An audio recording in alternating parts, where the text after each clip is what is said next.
I met him at church, not in some fairy tale kind of way, but in a quiet, unspoken way that made me feel like maybe, just maybe, God was up to something. My name is Anita. I wasn't the loudest girl in the room. I didn't have a huge following or some grand ministry title, but I loved God deeply. I had made a vow to stay pure until marriage, not just physically, but emotionally and spiritually too. That vow wasn't always easy, but it was mine. Then I met Brian. He was new in town, fresh from college, full of life and confidence, the kind of guy everyone noticed, and somehow he noticed me. We started talking after a Bible study. Our conversations flowed so naturally. We talked about purpose, calling, past wounds, family, everything.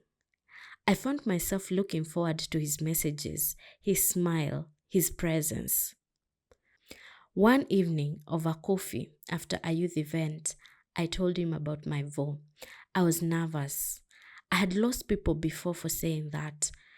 But he looked at me, smiled, and said, I respect that. I'll wait with you. My heart melted. I thought, this might really be from God.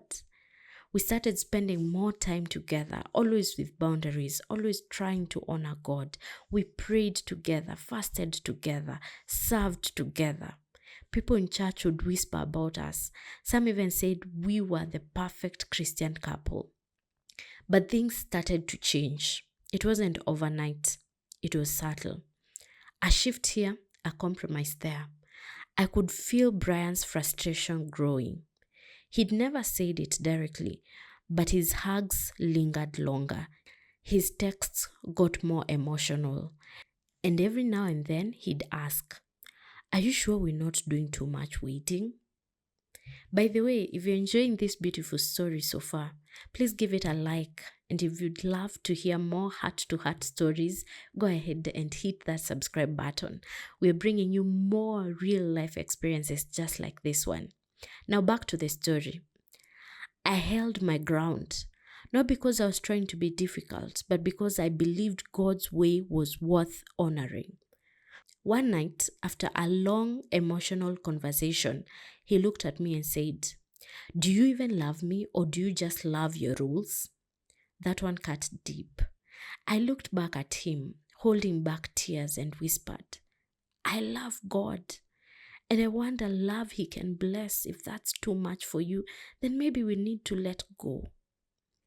He didn't fight it. He said he needed time. I said I needed peace. And just like that, we stopped talking. Weeks passed, then months. Brian changed churches. I stayed. He moved on faster than I expected.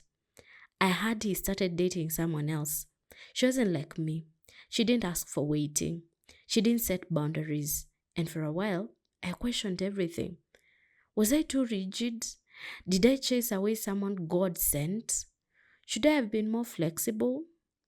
But deep down, I knew I had followed conviction, not convenience. Brian's relationship didn't last. It ended in drama and pain.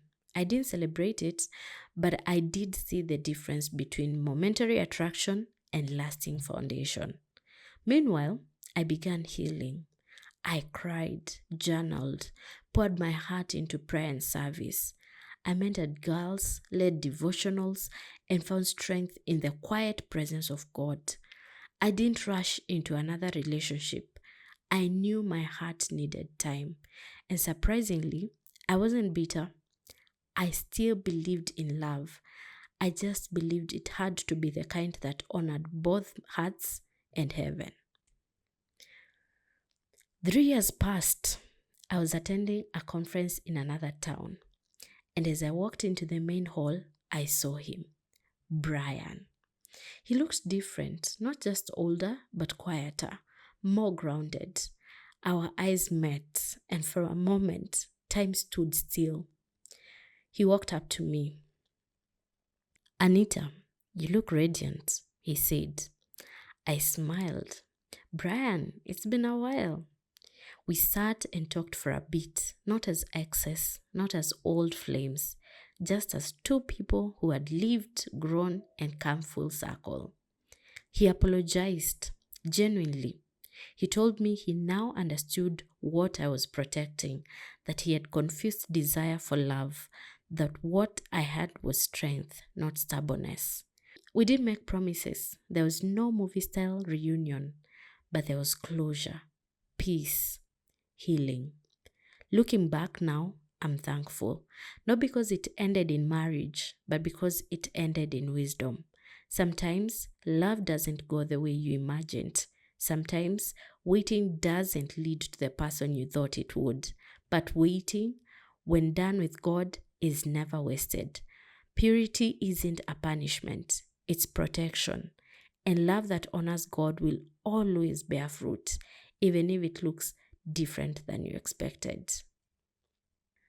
If this story touched you, please like, share, and subscribe.